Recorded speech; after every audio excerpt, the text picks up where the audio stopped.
continue with our discussion yesterday from the point we stopped. We were discussing this idea of euthanasia, and then we looked at several different aspects of euthanasia. And also we connected it to the Buddhist precept of Buddhist monastic Vinaya precept of Parajika, how it happens. And then we concluded yesterday's discussion at this point, why euthanasia is wrong according to Buddhism. Now, this basically idea of euthanasia is you kill a person out of compassion. Okay? You kill a person out of compassion. Now, why it is wrong according to Buddhism? For all the reasons due to which killing is wrong. One's life is the most dear to all living beings. One should, on the basis of attanang upamang katva, not deprive another of his most desired thing. Now, we should not kill. Why one should not kill? Usually, we don't ask this question very much because it is obvious. But on the other hand, if somebody asks why you should not kill, actually killing is depriving oneself of one's life or taking one's life. Now, one's life is the most dear thing to oneself. So, for anybody, the dearest thing is their life. So, it is wrong for you to take somebody's life. And attanang upamang katva, because if you love your life so much, so you don't want anyone to take your life. Now, it is the same argument for others. Like you, all living beings love their life. Even the smallest living creature, you can see that work with the instinct of safeguarding the life. Now, that is very clear because that's the nature of the entire, all beings, not only human beings, all beings. So, therefore, we can say that why one should not take life. Now, if that argument is accepted, then we can say that euthanasia is wrong according to that, because it is simply euthanasia is to kill somebody or deprive someone of one's life. And the second reason is it interferes with the functioning of karma. Briefly we discussed this aspect yesterday, but I think we need to look at carefully. Some Buddhists and others seem to think that karma should be allowed to run its course. Now, some say why euthanasia is wrong, because when someone is suffering from acute suffering and terminal illness, euthanasia means that you kill that person, terminate the life. But then some others say that no, it is wrong. Why it is wrong?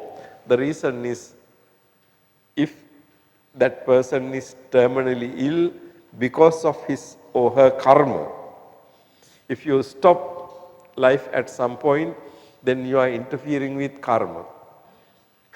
So, even though you terminate life in this life, according to Buddhist understanding, you die and you are born again. So, only your suffering in this life is over, but your suffering can be continued in the next life. So, actually from that point of view, we can say that there is no point of euthanasia, because it's only you terminate the suffering in this life, in the samsara, you are born again. So, in the next life, you are subject to suffering again.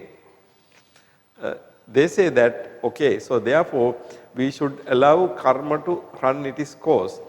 But this concept, this idea that karma has to really exhausted. If you are suffering from karma, due to karma, then you must not stop it. You must accept it. Okay, that is the idea. But is that really true? Now, there are two problems here. One problem is to assume that something is happening due to karma. The other thing is, even if something happening with due to past karma, why should not try to stop that? Is it wrong to stop that? Now we know that according to karma teaching, this idea that sabbang pubbe kata hetu, that is wrong according to the Buddha's teaching. The view that everything is happening due to past karma, sabbang pubbe kata hetu, that is rejected. Because if you think that everything that happens to you happen because of karma, then there is no end to it. Because what happens in this life is due to your past karma. So you can't do anything about it. You can't change it. Okay? So, that idea is rejected. But certain illnesses can happen because of past karma. But we exactly don't know. You remember in the discourses, it talks about Utu Parinamaja Abada, Visama Pariharaja Abada. So, Abada or illnesses rise from various different reasons. Seasonal changes and bad food and things like that. And among them you have Karma Vipaka Abada. So abada that caused by karma vipaka. Now karma vipaka, there is only one reason for abada, not everything. So we cannot say that all the illnesses that come to us is due to karma vipaka. There are many other reasons. So and also the other thing is, we don't know which of our illnesses are result of karma vipaka, right? We don't know that. So certain things can be because of karma vipaka, but we don't know. Now in that type of situation, what we can do is, whenever we have an illness, we must do something to get cured, right? So this whole idea of that we should leave karma to run its course, I think not very Buddhist idea. I don't know, I am leaving it to you to think, because if we think that we have to allow karma to run its course, then two assumptions. We assume that this particular illness is due to karma. The other thing is, we think that karma has to be running its course. But that is an endless process. Karma vipaka is an endless process. Karma vipaka can have, as you know, certain vipakas. As a certain vipaka, you are being born in certain. And then after that, of course, there are what is called, in that life, in various occasions, that karma can come again and cause results. So that is not an end. Again, whether karma has run its course or not, we don't know. Now simply we can say, okay, there is incurable disease. Why you get incurable disease? Very often people think that it's because of your bad karma. So ultimately ending with death. Okay. So when there is an incurable disease and the very acute pain, so usually people tend to think that this is because of bad karma. But we are not really sure. Okay.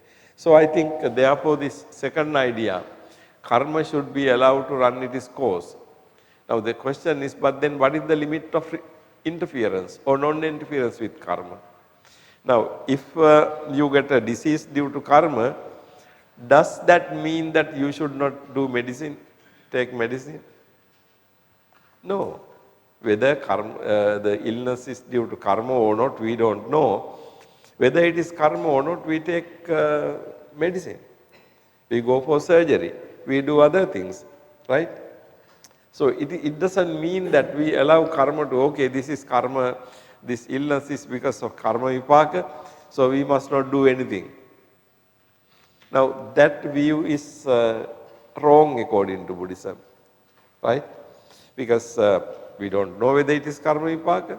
Even though it is karma vipaka, we can change the karma vipaka by our proper actions, right?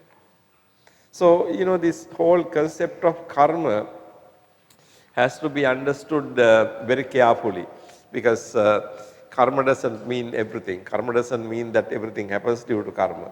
And also in the Buddhist tradition, we have this idea that due to various conditions, you can change your karma. Okay? Now, in the commentarial literature, there is this category of concept of 4 different things: gati, upadhi,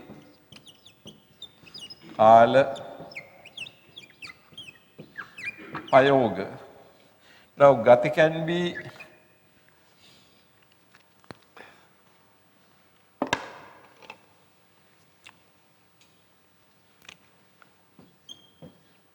sampatti or vipatti. Same thing upadhi, same thing kala, same thing payoga. Now these factors, gati means a particular birth. Gati means a particular birth as a human being, or as an animal, or as a bird, as a reptile, or as a divine being, or whatever. So gati. Upadhi means physical appearance. Upadhi, physical appearance. Kala, the period, the time period during which you are born. Payoga means your actions, your behavior. Now these 4 factors, according to the commentarial literature, these 4 factors can be either sampatti or vipatti. Sampatti means these 4 factors can be influencing your karma vipaka in a good manner. Vipatti means these very same 4 factors can be influencing your karma in a bad manner, negative manner. So the earlier sampatti means it can be influencing your karma in a positive manner. Now, these are very interesting things, because although you have a karma vipaka, you are undergoing karma vipaka, these factors can change. Gati. Now, for example, if you are born as a human being, if you have any karma that is going to be producing result as an animal, that is not going to happen, because your gati, your particular fact that you are being born as a human being influences it. Or you are born as a divine being, then certain things don't happen with divine beings. So those karmas are not effective. So like that, upadhi is your physical appearance. Sometimes your physical appearance can be affecting you in a good manner, sometimes in a bad manner. Okay, some people, when you look at them, they are people trust them. No any reason. You look at the person you trust, but that is because of your something with your appearance. And there are some people like. I mean, depends on your physical appearance. In the world we see this. There are some people, animals love them for no reason. But some people, dogs don't like. Bark at them always. Like that. I mean, simple things. So where, your physical appearance can be, and then kala, the period during which you are born. So that also affects your karma, whether you are born in a good period or bad period, depending on. And then payoga means the most importantly, the way you do things, the way of your behavior. Now that also is affecting the karma vipaka. So therefore there are many factors according to Buddhism, even though something is karma vipaka, that can be changed.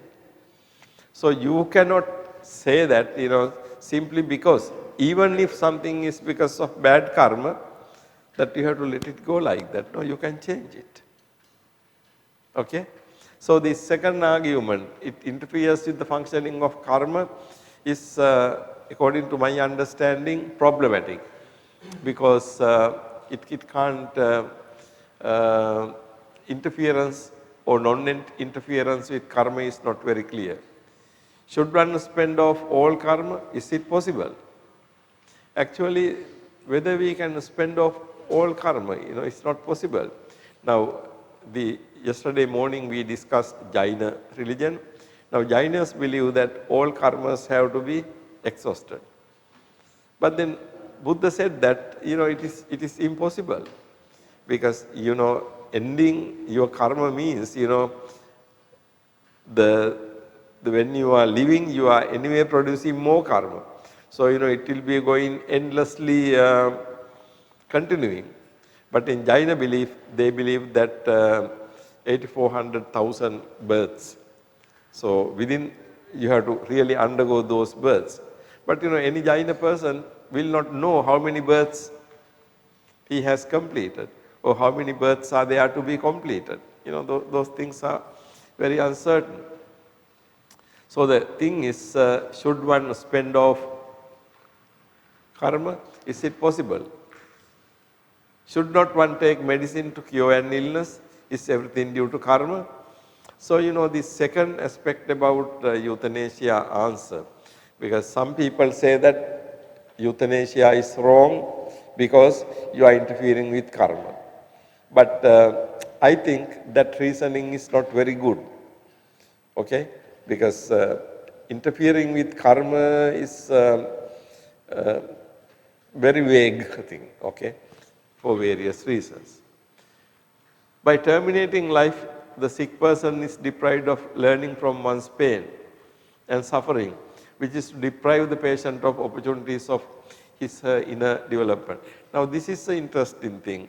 Against euthanasia, some people say that if you terminate somebody's life because of the pain, then you are depriving that person to study, learn something from your pain, because pain is an important thing.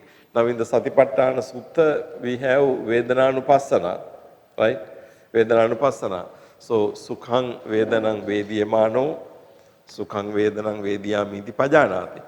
In that manner, Dukkhang Vedanang, Adukkam Sukham Vedanang. So, the idea is that when you have a Vedana, you are conscious of that, you are aware of that. You know that you have Sukha Vedana, Dukkha Vedana, or Adukkam Sukha Vedana. It's interesting. Actually, when you have a Vedana, when you reflect on the Vedana, it's something strange happens. The moment you start seeing your Vedana, then you kind of get used to live with that. Okay. Now, suppose there is a pain here, you just look at it, in the sense, you just concentrate on that. Then, the Vedana becomes part of your object, and then, ultimately you can live with that, how Vedana affects you. But, there are certain situations like surgery or something, it is not very easy for you to undergo pain in the surgery. So that is why in a surgery, they give you some medicine so that you don't feel it, or they make you unconscious, right? Situations like that. So, but on the other hand, say illness or something, if you are completely stop your pain by euthanasia or something, then you are not really facing Vedana. Vedana is maybe acute Vedana we can't stand, but some type of Vedana we must be able to bear.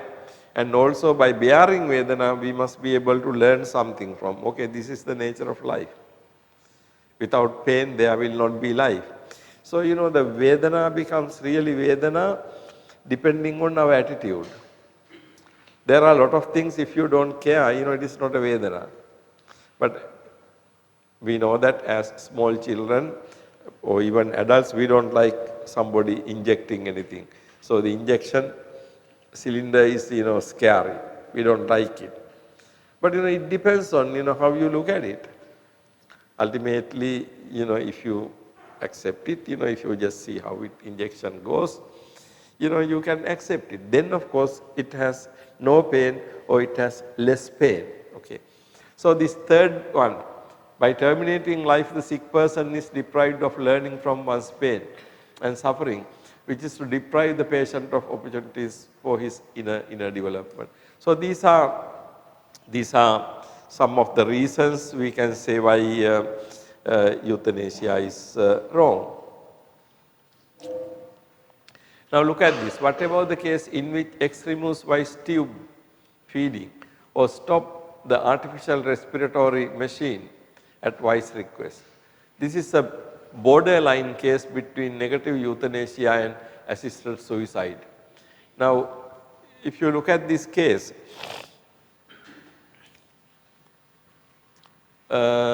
X removes Y's tube feeding or stop the artificial respiratory machine at Y's request. So, Y is the patient, Y asks X to remove the tube that has been put into feed or stop artificial respiratory machine. Now, what is the situation? So, this is a borderline case between negative euthanasia and assisted suicide. Actually, this comes in between what is called negative euthanasia.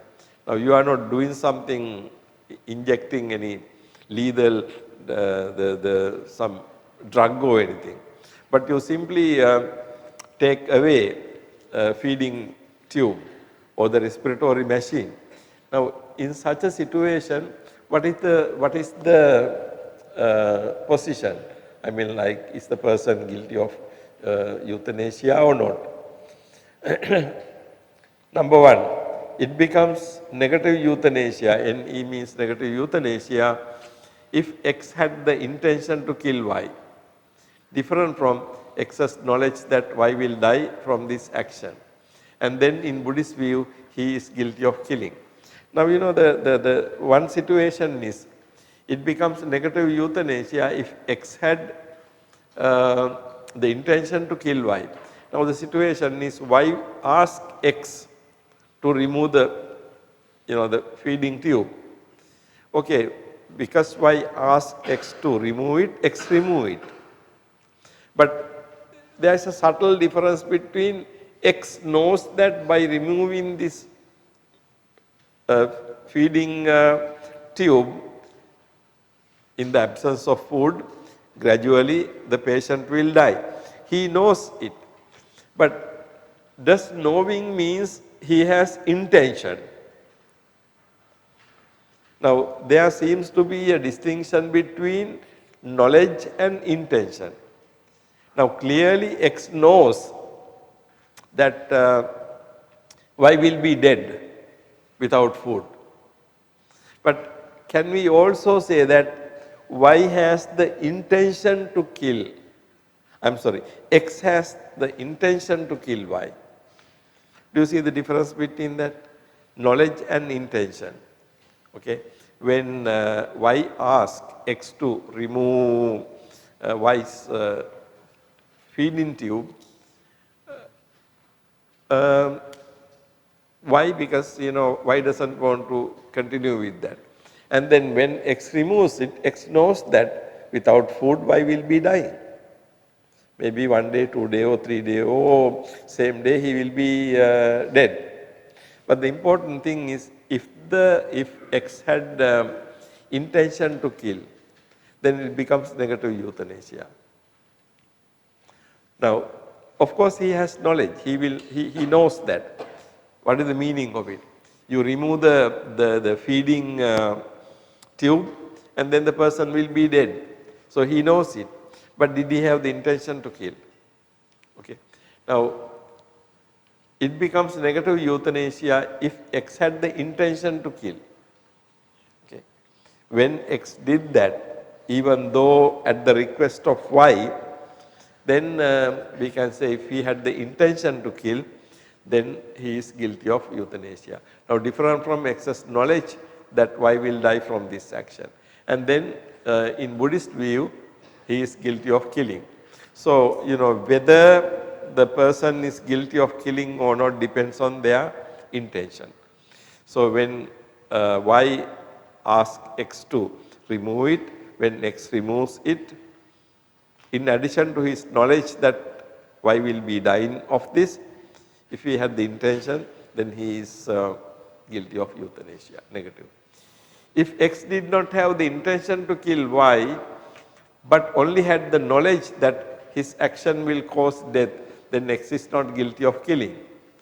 Think of an opposite case, X does not have knowledge but has intention. Okay, that's a different thing. Now the second position is, if X did not have intention to kill Y, but only had the knowledge that his action will cause death, then X is not guilty of killing. Okay. Mere knowledge will not make you responsible for killing. Only, and then I say, think of an opposite case. X does not have knowledge but has intention. Now we can think of a situation where X does not know that what he is doing will cause death, but he has the intention. So then, of course, even without knowledge, he can be guilty of this thing. Number 3, this could be assisted suicide, in which case, if X is a monk or nun, will still be guilty of parajika. But remains a question whether X is guilty of killing, because parajika is for both killing and helping dying, suicide. Now, this is number 3 is, important question. If it is not euthanasia, then it could be assisted suicide. This could be assisted suicide. Now, assisted suicide in the case, why want to die? But why can't do that himself? So he asks the help. So this man helps. But helping someone to kill oneself is also parajika, right? Marnavannangva sangvanneya, marnayava samadhapeya. Marnayava samadhapeya. So you persuade one to die, incite one to die. So helping could be coming there. So you don't kill that person, but of course you help that person to kill himself. Okay. So then it becomes assisted suicide. Now assisted suicide is guilty of parajika. However, the issue is this, whether X is guilty of killing, because parajika is for both killing, homicide, and helping dying, suicide. Now homicide means you really kill a person by negative euthanasia.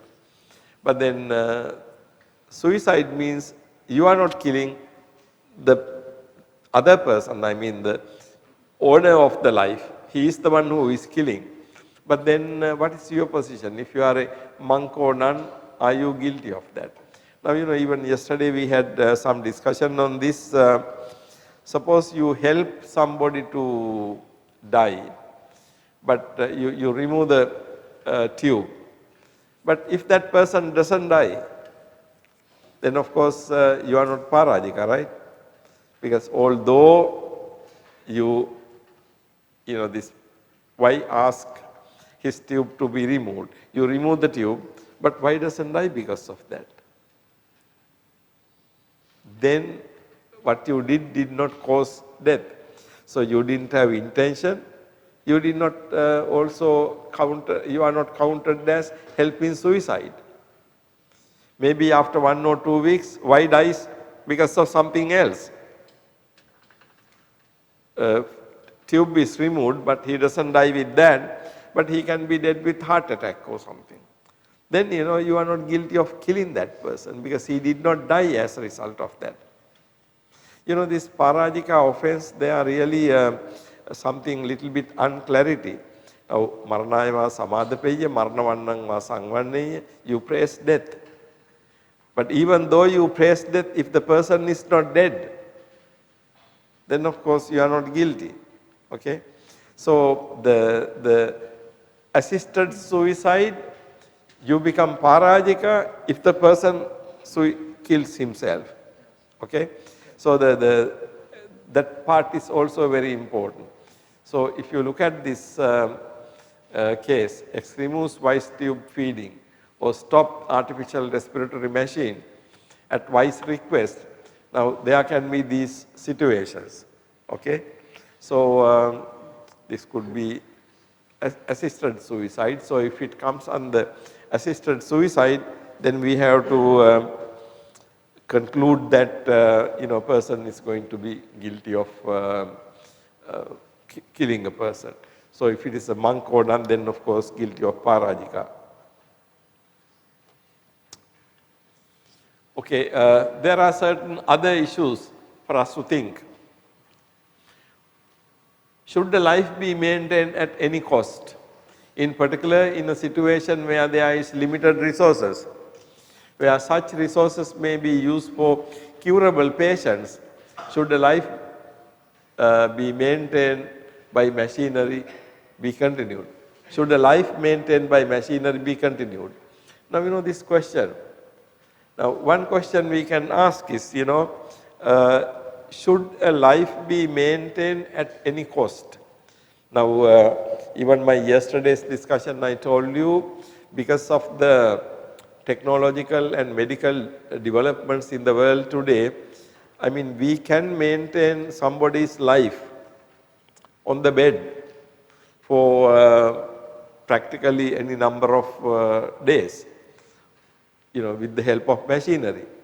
But then, health care anywhere in the world costly. It costs some money. Now, in a lot of countries, people have health insurance. So, if you get sick, your insurance will pay, but you have to pay the insurance.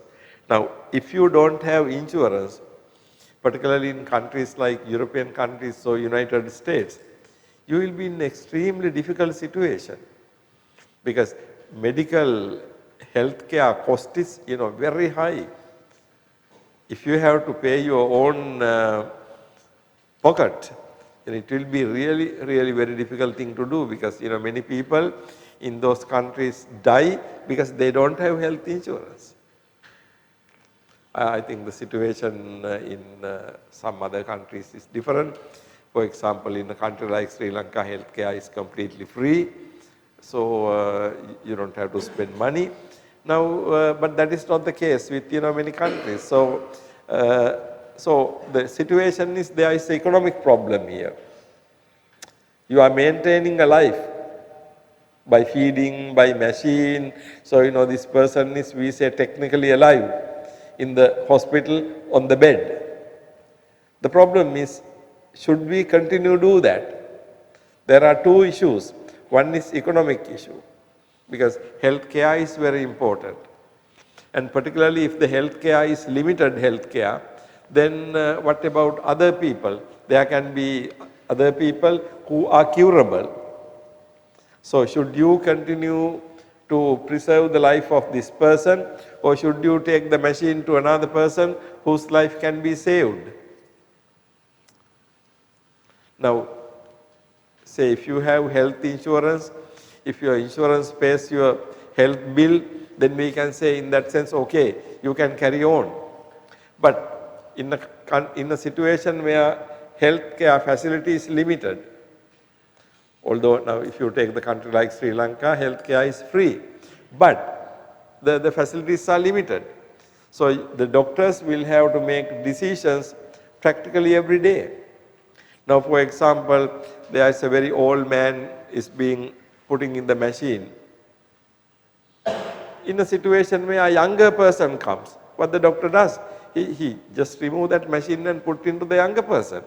Because general idea is that to save life of a younger person is useful, saving life of a older, more than saving life of an older person. There's simply age limit.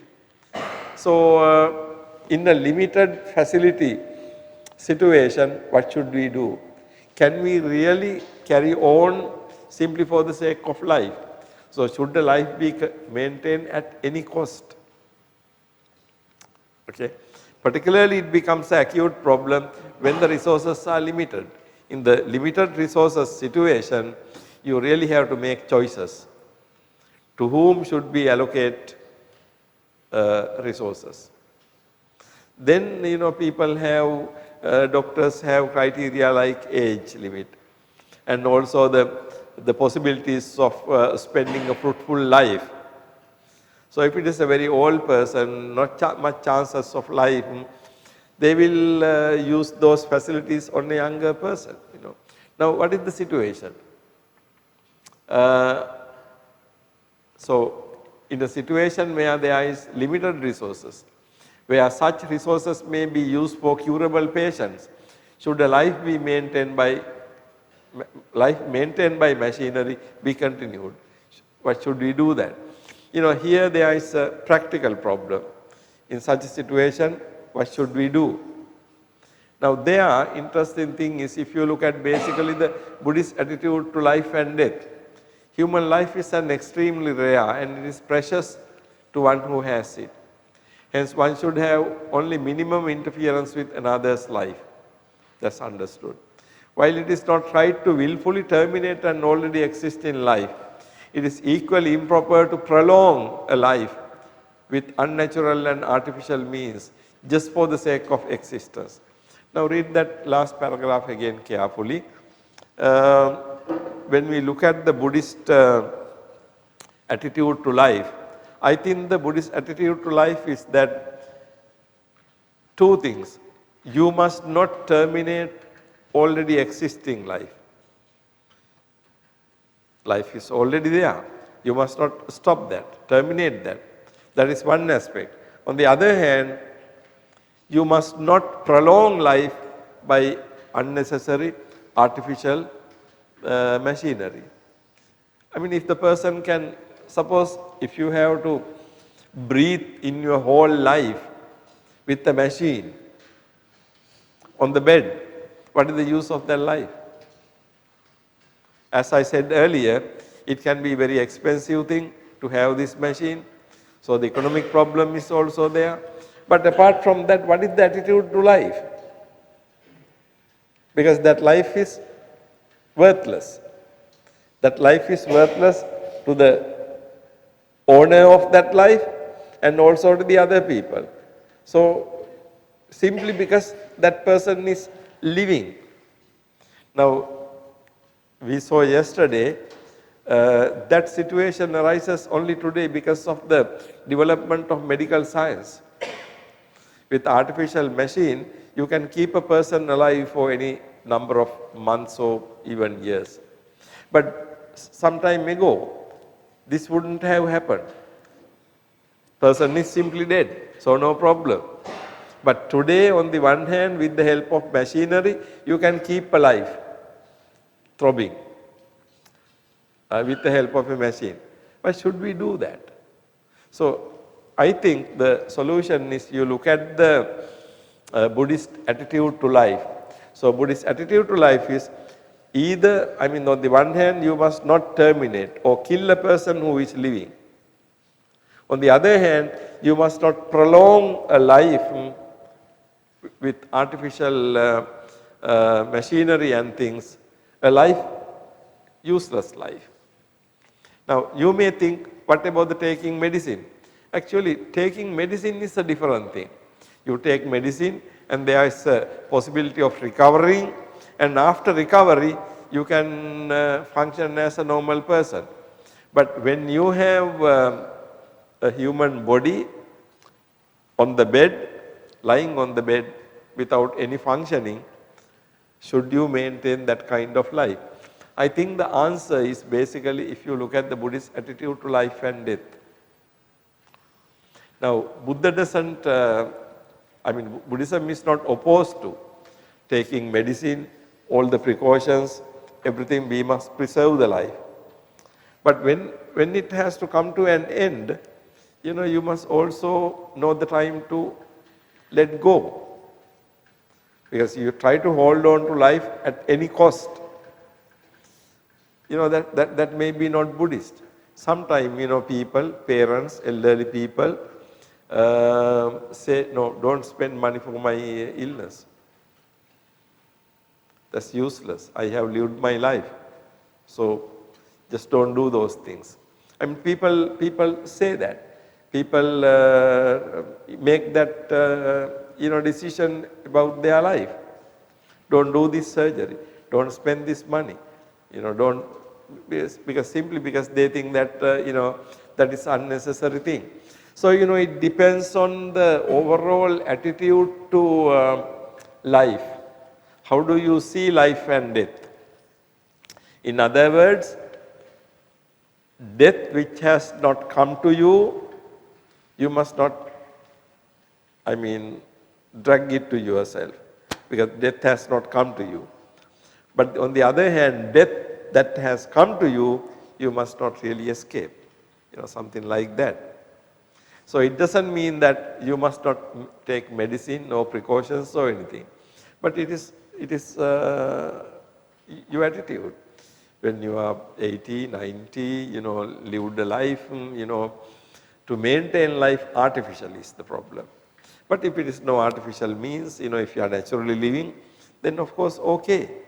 So, it depends on ultimately. So, human life is on the one hand extremely rare. It is precious to one who has it. Hence, one should have only minimum interference with another's life. That is on the euthanasia side. Now, suicide aspect, while it is not right to willfully terminate an already existing life, so it is not correct to willfully, intentionally terminate. It is equally improper to prolong a life with unnatural and artificial means just for the sake of existence. So, these are the two ways of we can look at it. On the one hand, we must not terminate life. On the other hand, we must not prolong life unnecessarily. So, actually, then we will move into the concept of the suicide. But before moving to suicide, to conclude this part of the discussion, do you have any questions or any comments or anything?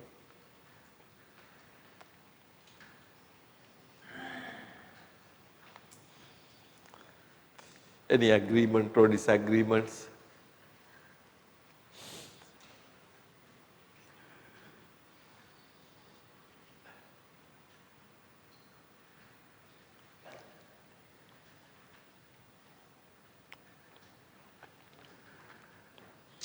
Yesterday there were some ideas that in the Buddhist culture, we don't look at euthanasia as a possibility, but we look at our elderly people, the human beings in general, as to be treated well and to be protected and taken care of. That's true. But today, on the other hand, we are talking about different societies where people have limited resources. If you take a village situation, the people's life are different. But if you are living in an apartment in a big city, in a limited space, there are many other problems. You don't have enough space, so like that.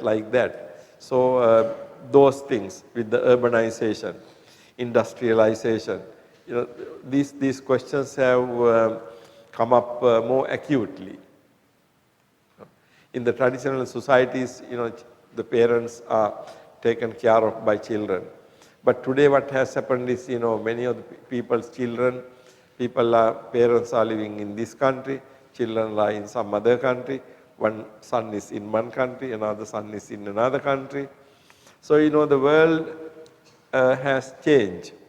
So, due to these changes also there are certain issues, things like that about human life, whom to take care of the elders. So, things like that. So, it is under these conditions that, the euthanasia has become an ethical issue. So, in the world, in a lot of industrialized countries, people are faced with this kind of situations more than traditional countries. And the traditional countries are also changing. World is changing. But it doesn't mean that, we need to go for things like euthanasia.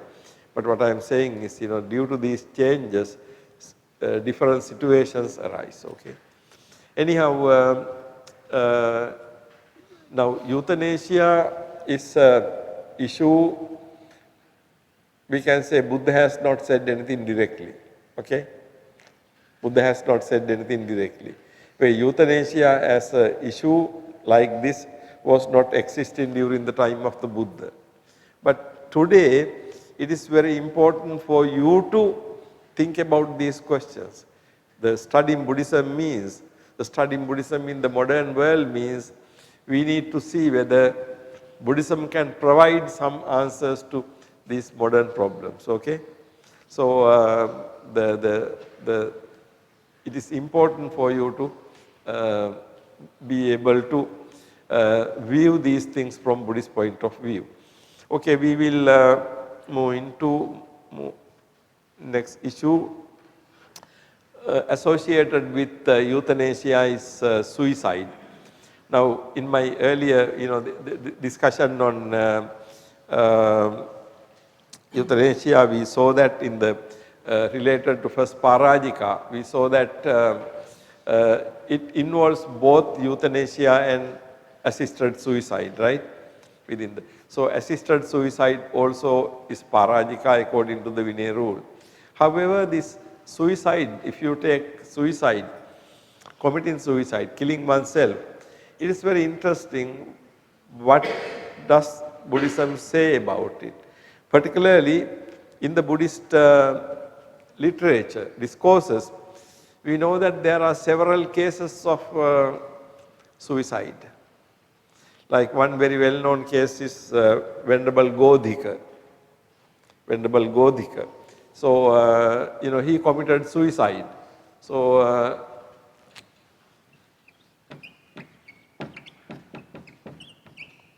another is Channa. So, these I think Samidhi also, I am not sure. But Godhika's case and Channa's case are very well known in the discourses. Venerable Godhika committed suicide. Actually, he was attaining some kind of Samayikang Cheto Vimutti. It has been described as Samayika Cheto Vimutti, temporary Cheto Vimutti, temporary freedom of mind. But he could not retain it. So, every time he attains it, but he could not retain it. So, finally, he decided that he will commit suicide. However, committing suicide means maybe he took a knife and cut his veins or something. We know that the death doesn't happen quickly because it happens through the blood, draining of the blood. So, during that period, cutting his throat or whatever with a knife and death, during that period he was able to attain Arahanthood. So, Buddha says, Godhiko Parinibbuto. Godhika attained Parinirvana. So, you can see, although he committed suicide, so he technically committed suicide, but he attained Arahanthood in the process. And then Channa's case is also like that. Channa committed suicide, but in the process he attained Arahanthood. So, whatever the causes, the cases we have, on suicide in the canon, in the discourses, interestingly they attain arahanthood in the process. Okay. The several cases we have, all the cases ending in arahanthood. So now when we look at it, there is no any clear prohibition against suicide in Theravada Buddhism. No corresponding Vinaya rule for monks and nuns. Now, if you look at that, interesting thing is no Vinaya rule against committing suicide. Actually, when Venerable Godika committed suicide, although he became arahant, it doesn't mean that everybody trying to commit suicide is becoming arahant. No. But of course, we don't have any records, any other monks committing suicide. But we do have records of the first Parajika. They committed suicide. They did not become arahant. But first Parajika, interesting thing is, the Vinaya rule comes about killing, not about suicide. The third Parajika involves instances of suicide and assisted suicide. But the Vinaya does not address the suicide issue in those places. Instead, the rule addresses killing and instances of assisted suicide only from the perspective of the assisting party, not from the perspective of the one who is commits suicide. Now, if you look at the Vinaya, this is something very interesting and important. The problem has been addressed from the perspective of the person who is assisting, not from the person who is really doing it, person who is involved in the suicide. So, the Vinaya rule is related to the person who assisted. Okay? But specifically there is no Vinaya rule for committing suicide. What is the situation? How can we analyze this? On the one hand, we can say that if you attempt committing suicide, but you did not die, then of course there is no suicide. If you committed suicide, then you are dead.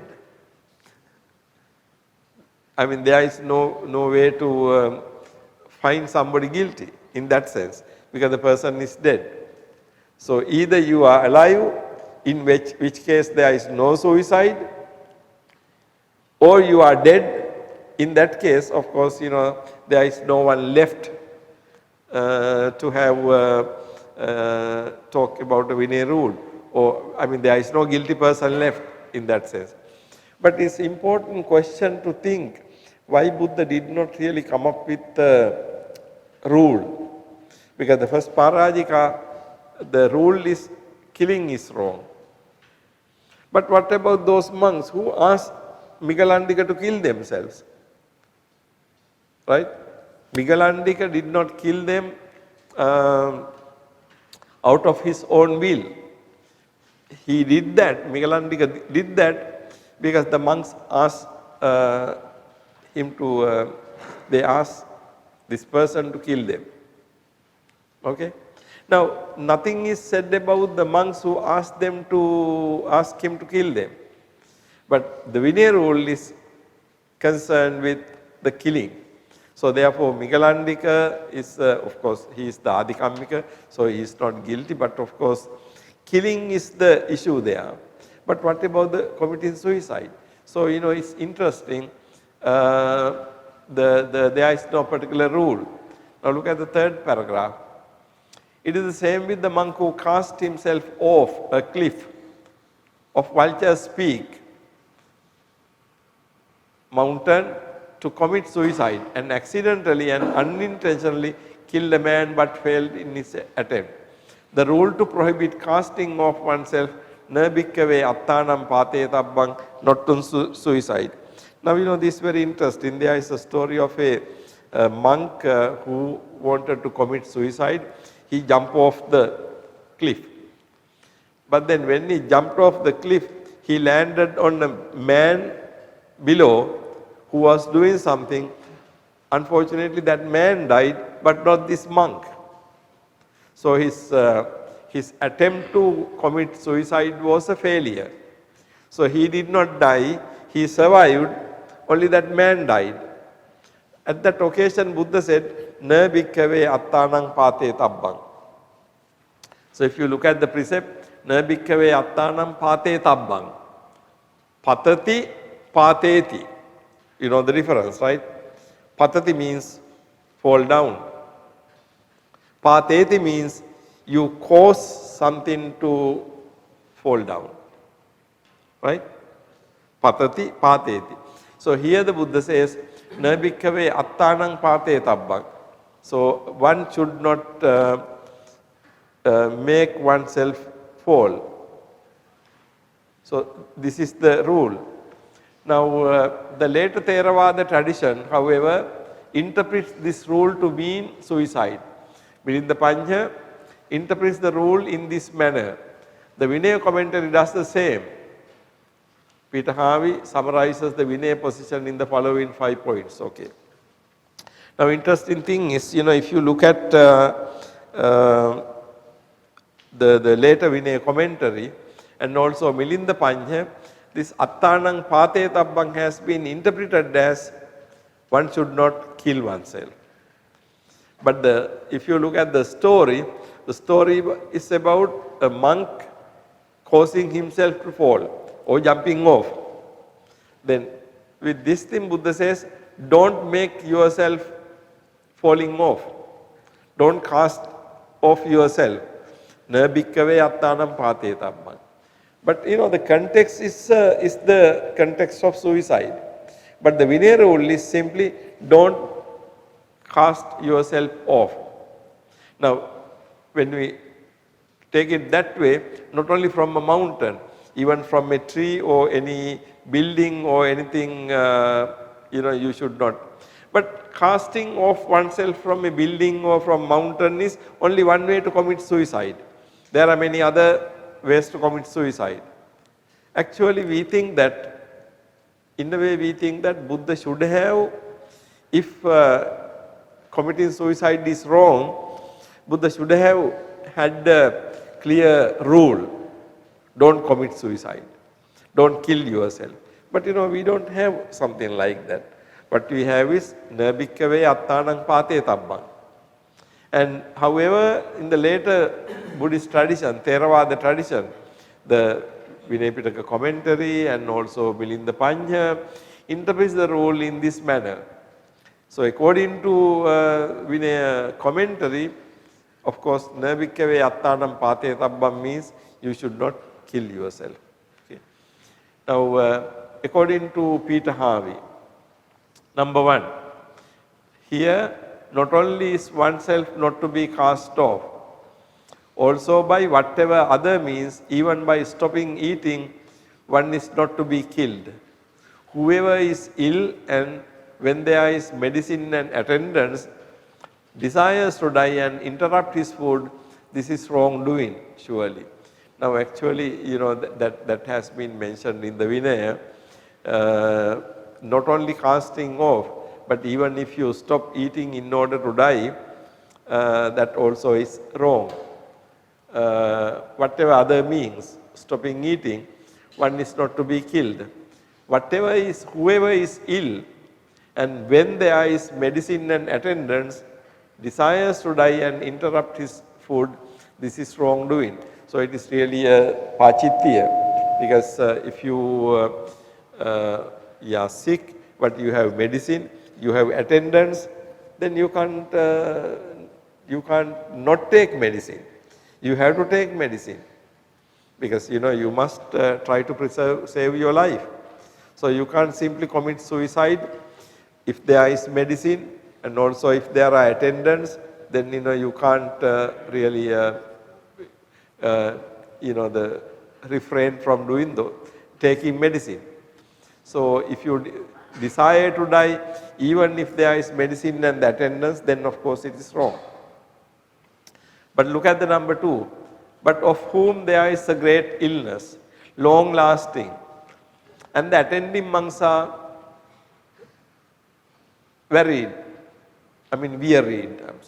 are disgusted and worry What now if we were to set him free from sickness? If he thinking this body being nursed does not endure, and the monks were wearied, stops eating, does not take medicine, if it succeeds, it is acceptable. Vattati. Now this is what the commentary says. Now there can be a different situation.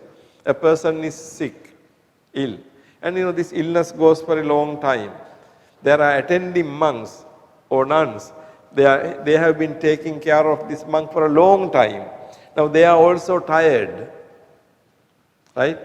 So the illness goes on for a long time. Attending monks and also they have become tired. Then at such a situation, the person who is suffering will think, what is the use of this body doesn't really the response to medicine. So actually the medicine is not working, and also attendants are also tired. So thinking in this manner, if he stops medicine, then commentary says it's okay. Vattati. Now the issue is, isn't it some kind of suicide?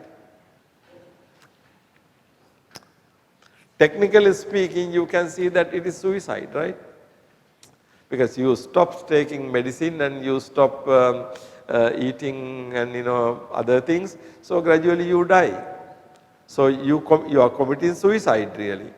But the thing, according to commentary, that kind of thing is vattati. Vattati means proper. Why? I think it is proper, as I said earlier, about the overall attitude of life in Buddhism.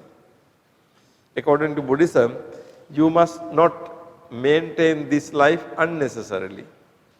Your illness goes on for a long time, and medicine doesn't respond to the situation. Finally, why do you have to maintain this life? So you let it die. Now that is not being understood in the Buddhist tradition as a suicide, although it is a suicide, because if you took medicine, keep on taking medicine, the body will last. But even though body will last, that life is useless for you and also troublesome to others. So you finally decided, let it go. So it's a kind of let go. Okay, it's a kind of let go, because that life is. So this is the second situation which commentary says it is vattati.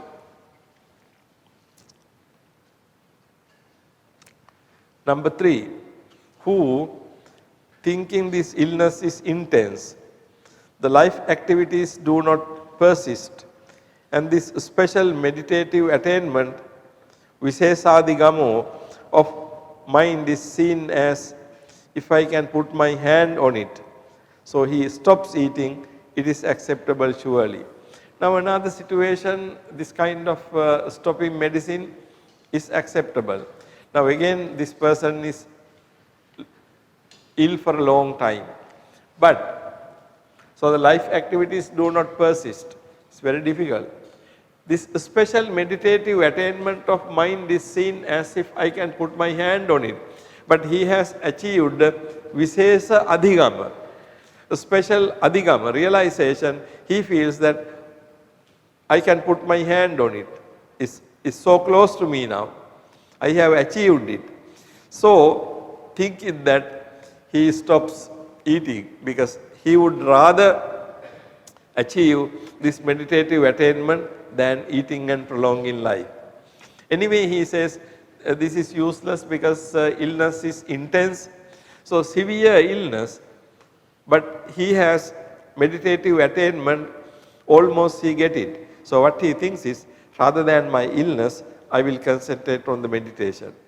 So when you concentrate on the meditative attainment, because you are not concentrating on your illness and you are not taking medicine, naturally you will die. But you make that decision, okay? So in other words, this kind of suicide. It is also a slow type of suicide. It is possible, it is okay according to the commentary if you have achieved some kind of Visesa Adhigama. So if you are Adhigama, realization, if you have achieved the good realization, higher realization, you can see that you are committing suicide. Of course, the word is not used there. Actually, in Pali language, there is no term to suicide really. Okay. So anyhow, it is okay. So it is not described as suicide, but simply you stop medicine. Okay. So that is number 3. Number 4, moreover, for one who is not ill, for whom a sense of religious urgency, Sangvega, has arisen, thinking, the search for food is indeed obstacle. I will just attend to the meditation object. The stopping eating under the heading of the meditation object is acceptable. Another situation. Now this monk is not ill. He is not suffering from any kind of illness. But he thinks that going for Pindapata is troublesome. Looking for food is troublesome. How if I don't eat but concentrate on my meditation? So he doesn't bother about eating, he meditates. So as a result, because he doesn't have food, he will die. So he also knows that he will die without taking food. But here you can see he gives preference to meditation because he thinks that looking for food is troublesome thing. So he doesn't do that. So now that is again a situation that is possible. So under the heading of the meditation, Kammatthana Sisena. So you concentrate on your meditation. Now number 5, having declared the special meditative attainment, he stops eating, it is not acceptable. But on the other hand, if he says that, okay, I gain jhana or whatever, and then stops eating and then let himself die, but that is not.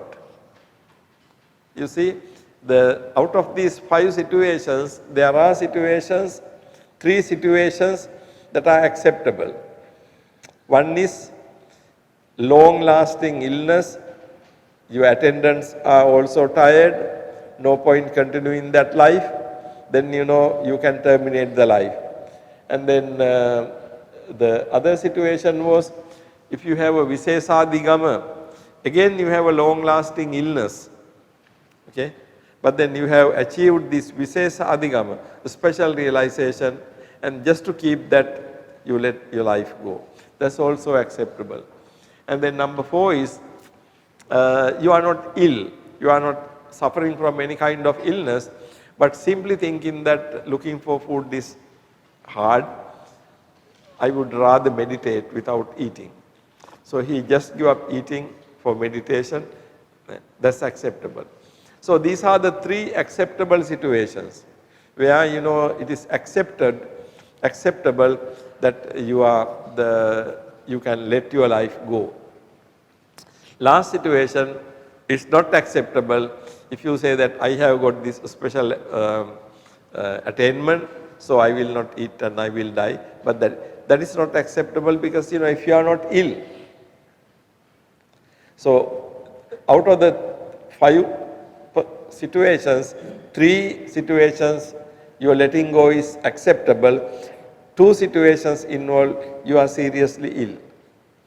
The third situation is thinking about idani ahara gavetti dukkam. The looking for food is difficult thing. So you don't look for food and you meditate and then you die. So doesn't necessarily mean that that type of person has intention to die. Only thing is he doesn't give much emphasis for food. When a person doesn't give much emphasis for food, very often maybe that person doesn't eat. So finally as a result he becomes weak and die. But he meditates. So you see very subtle difference. Not that he want to kill himself. Rather, he want to put more emphasis on meditation, neglecting food. As a result, that person could be dead, but that doesn't mean that he is killing himself.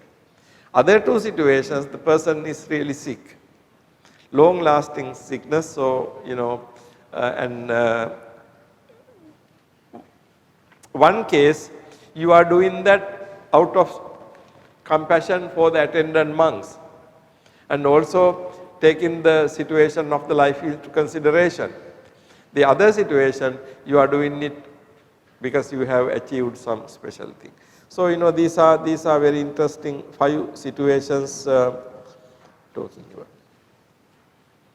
This commentarial analysis shows while suicide in general is not acceptable, there are some special instances where it is acceptable in its negative form, stopping medicine, food, etc. 3 particularly important instances are, again I am summarizing, due to one's persisting illness which is incurable and out of kindness to the attendant monks. Number 2, with persisting illness seeing an imminent religious attainment. Number 3, due to religious urgency, samvega, neglect food which is not easily available and be occupied with meditation. Now these are the 3 situations where it is acceptable. Now if you look at the canon, you can see that there are several instances of monks committing suicide during the time of the Buddha. Channa and Godika, 2 well-known cases. Although both committed suicide, both became arahant in the process. And discourses do not say anything negative about their effort. Consequently, there is no rule against suicide. There are no recorded instances of failed cases of suicide. So whatever the cases we have about suicide, they became arahant in the process.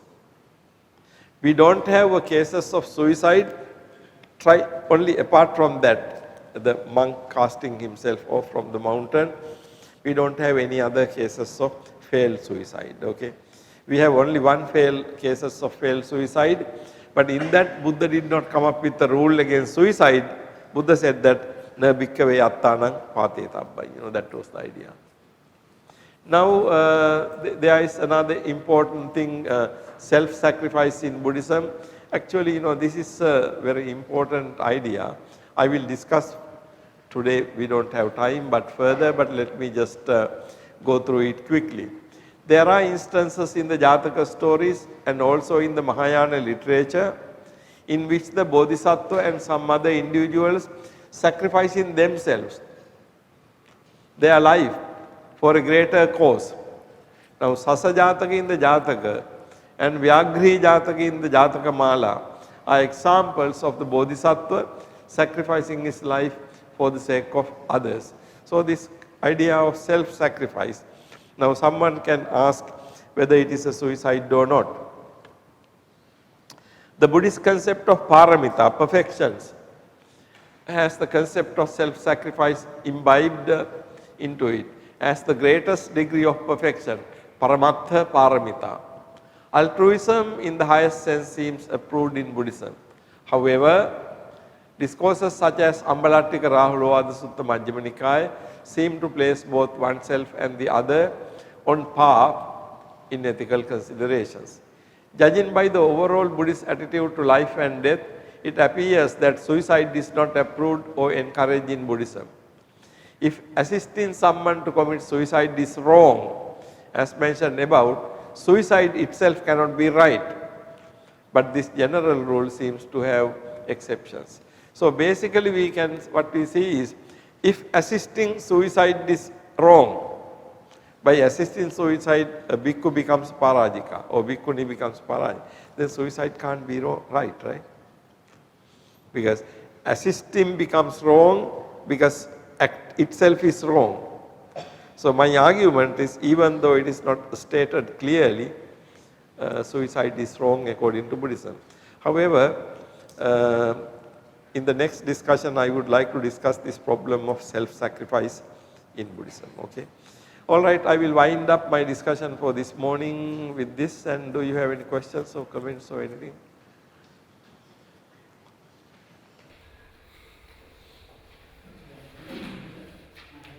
Yes.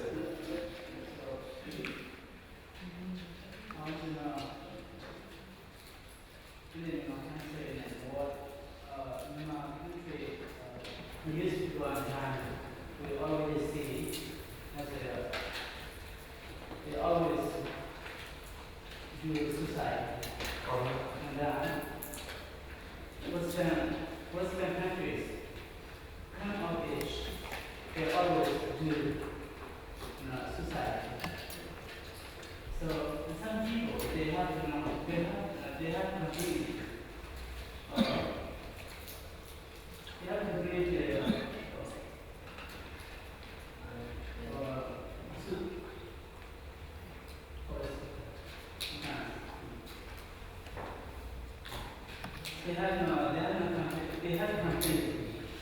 political doctrines and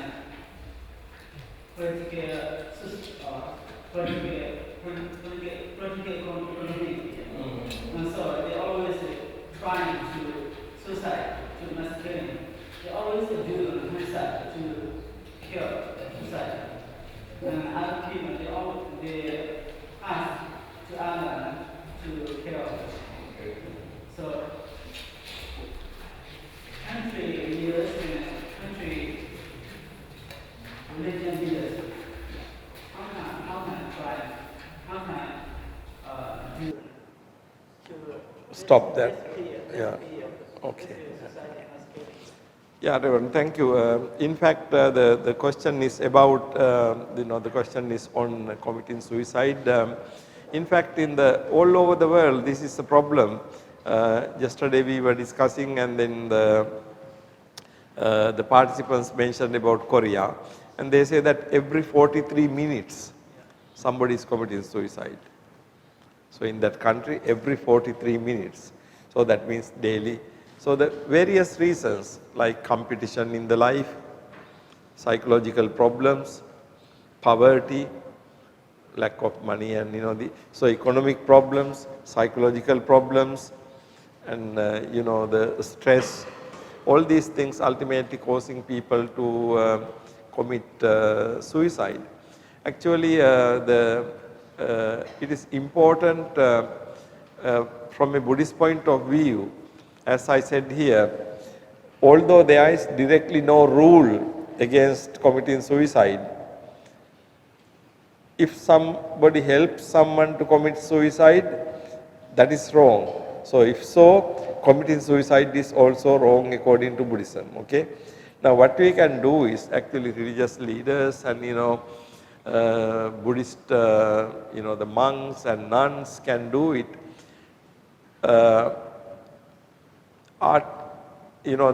Develop the idea of the value of life, because human life is not easy to get. Once you get that, if you terminate it on your own for some reason, that's not the answer. So I think what we need to do is,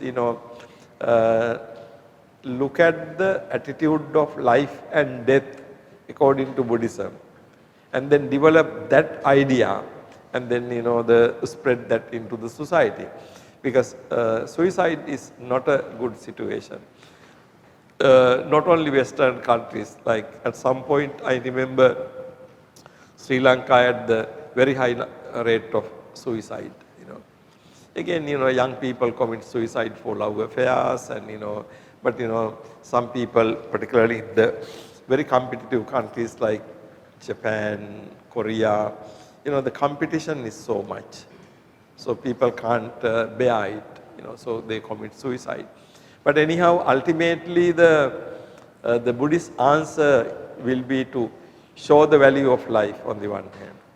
The other hand, improve the mental capacity, the strength of the mind to face these situations. So there is no easy solution. There is no easy solution. But it is important to be aware of the difficulty and try to provide some kind of guidance to the society. Yes. Yoga is stronger. Sajjana, Uma, Kadawa, Nahandiya, Navadeva. Then someone attack our family, our country, or our religion, any situation, how should we do that to protect our family, our country, or our religion? In this situation, if we attack, how we do. Okay, Reverend. That's a difficult question. Like if somebody attacked your family or your country or your loved ones, how should we? This is a difficult situation because, of course, you have to protect. There's no doubt about that. Now, in the course of your protecting your family or your country and whatever, if you had to kill, then we will have to see the intention really, one thing. Because whether you wanted to really kill, but your intention is to protect. In protecting, of course, ultimately there was no alternative, you had to kill. So that is really understandable. Okay, that's really understandable. And also, karmic wise, your responsibility becomes less. However, we cannot say that you are totally not responsible. For whatever reason you kill somebody, there is a karmic effect for that. But whether you have the intention of killing, no, because actually your intention is not to kill. Your intention is to safeguard your family, safeguard your people. So you go to fight, you go to resist. In the course of that, killing happens. So, killing somebody on purpose and the getting into a situation where you had to kill somebody are two different things. Okay. So, actually, according to Buddhism, we cannot, it's difficult to answer because strictly speaking, we can say that, no, you should not kill at all. But on the other hand, if you take the society, in a society, if others do not allow you to live like that, then of course you have to protect that life. That's the situation. Now, particularly when foreigners come and invade your country, you have to safeguard it. If they destroy the religion, you have to safeguard the religion. Now, in order to do that, maybe at times you have to go to fight. Actually, if you look at Buddhism, Venerable, you can see that the sila or the ethics for the lay people, ethics for the monks are two different things. Okay, ethics for the lay people is really the ethics of the society. Lay people can be kings, lay people can be soldiers. Of course, karmically you have to account for your things, but on the other hand, if you are a soldier, you have to go for war. If you are going for war, you will have to kill ultimately.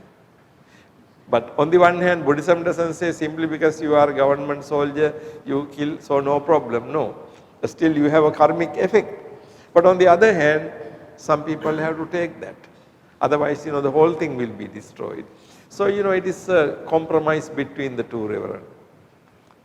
We can never say that killing is good. But there are situations.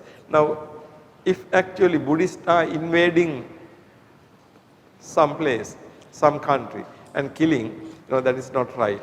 Now, if you take the Burmese history, that a lot of there were invasions and killing within the country. But usually in the history, Buddhists have not been invading other countries. But within the countries, they have been fighting. In the Burmese history also, there is quite a lot of fighting and killing in order to get the kingship. Those are not correct actually, anywhere in the world. But it could be in Sri Lanka, it could be any other country.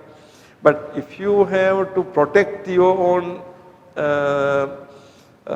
religion, the Dhamma and these things, then some people have to protect it.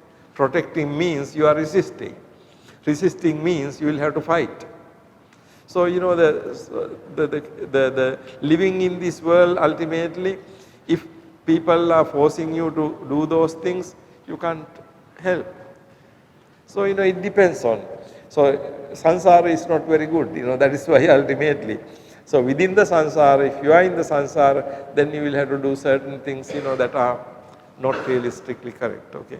So there is no hard and fast rule. But that is why I think Buddha said, because Buddha had the rulers as his followers, but Buddha never said to them to stop, the going to war. Of course, Buddha said, going to war is not good. But on the other hand, those rulers went into wars. Okay. So, it is some tricky, difficult situation. Because if you say that no, Buddhists should just bear and not fight, then what will happen to Buddhism is what happened in India. It will be, so some people have to make a sacrifice and protect the religion so that at least everybody can follow it. But in order to protect it, maybe you will have to do sometimes, things that are not accepted in religion. Because by not doing anything, then people will, but if the world is good, if people are not forcing other people to other countries, and if you are not invading other countries, then things will not be problematic. So the position, the choice is either you let invaders come and take your country and destroy it, or you protect it. So if you protect it, then of course you will have to do certain things that are not completely agreeable to the Dhamma.